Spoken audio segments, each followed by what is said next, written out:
नमस्कार मित्रांनो, मी किशोर माले स्वागत करतोय तुमचं टेक्निकल किशोर या चॅनलवर। मित्रांनो, नुकतंच आपण आपल्या चॅनलवर अन्नपूर्णा योजनेबद्दल जी JRची प्रसिद्धी होती ती सर्व डिटेल्स आपण आपल्या व्हिडिओमधून सांगितलं होतं, परंतु अनेक मित्रमैत्रिणींना याबद्दल अडचण आलेली आणि त्यांनी आपल्या कमेंटमध्ये विचारलेलं आहे। सो त्याच कमेंटचं उत्तर देण्यासाठी मी हा व्हिडिओ बनवतोय। त्यांची जी डाऊट्स आहे ती मी या व्हिडिओमधून क्लिअर करणार आहे। तर पहिली कमेंट होती एका दीदीची की दीदीने विचारले होते, रे सर जरी गॅस कनेक्शन माझ्या पतीच्या नावावर असेल तर मी या योजनेचा लाभ घेऊ शकते का? तर दीदीसाठी माझं उत्तर आहे, तर सदर योजनेचा लाभ मिळवण्यासाठी गॅसची जी जोडणी ते महिलेच्या नावाने असणं आवश्यक आहे। सरकारने स्पष्ट JR मध्ये म्हटलेलं आहे। मी ती लाईन तुमच्यासमोर हायलाईटही केलेली आहे।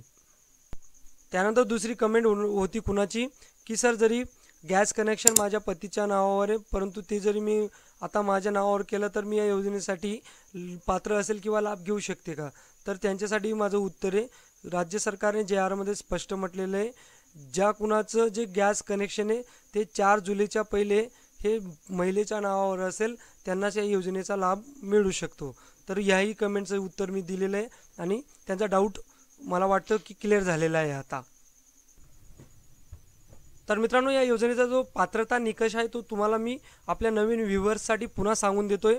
सदर योजनेतील लाभ मिळवण्यासाठी गॅस जोडणी ही महिलेच्या नावाने असावी। सद्यस्थिती राज्यात प्रधानमंत्री उज्ज्वला योजनेअंतर्गत पात्र असलेले सुमारे 52.16 लाख लाभार्थी सदर योजनेचा लाभ घेऊ शकतात। जे उज्ज्वला योजनेचा लाभ घेत आहे त्यांना या योजनेचा लाभ मिळणार आहे। त्यानंतर मुख्यमंत्री माझी लाडकी बहीण योजनेचाही जे लाभ घेतील त्यांनाही या योजनेचा लाभ मिळणार आहे। त्यानंतर एका कुटुंबातून रेशन कार्डनुसार केवळ एकच लाभार्थी या योजनेसाठी पात्र असणार आहे। त्यानंतर जी योजना आहे ती 14.2 किलोग्रॅमच्या सिलेंडरवरच लागू होणार आहे। तर या योजनेची ही पात्रता निकष आहे।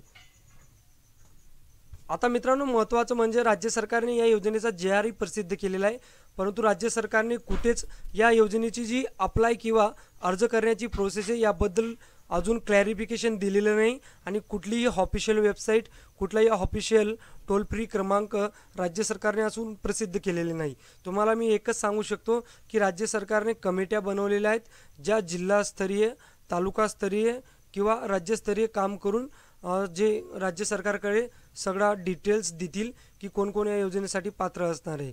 राज्य सरकारने MHAITलाही तसे निर्देश दिलेले की तुम्ही यासाठी एक स्वतंत्र लॉग इन उपलब्ध करून द्यावी, जेणेकरून राज्य सरकारने ज्या कमिट्या गठीत केलेल्या आहेत त्या कमिट्या आपला अहवाल या MHAITच्या जे एक वेगळं लॉग इन असेल त्याच्यामध्ये ते प्रविष्ट करू शकतात आणि जेवढे डाटाबेस गोळा होईल त्या डाटाबेसच्या अनुसाराने या योजनेसाठी पात्र जे असतील त्यांचं सिलेक्शन केलं जाईल।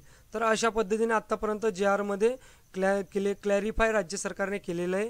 तर आता राज्य सरकार जसंही पुढे याबद्दल काही अपडेट घेऊन येईल तर मी आपल्या चॅनलवर त्या संबंधित अपडेट लवकरात लवकर उपलब्ध करून देईल। म्हणून आपलं चॅनल सबस्क्राईब करताना बेल आयकॉनवर क्लिक करून घ्या, जेणेकरून तुम्हाला ते व्हिडिओ तुमच्यापर्यंत लवकर पोहोचेल।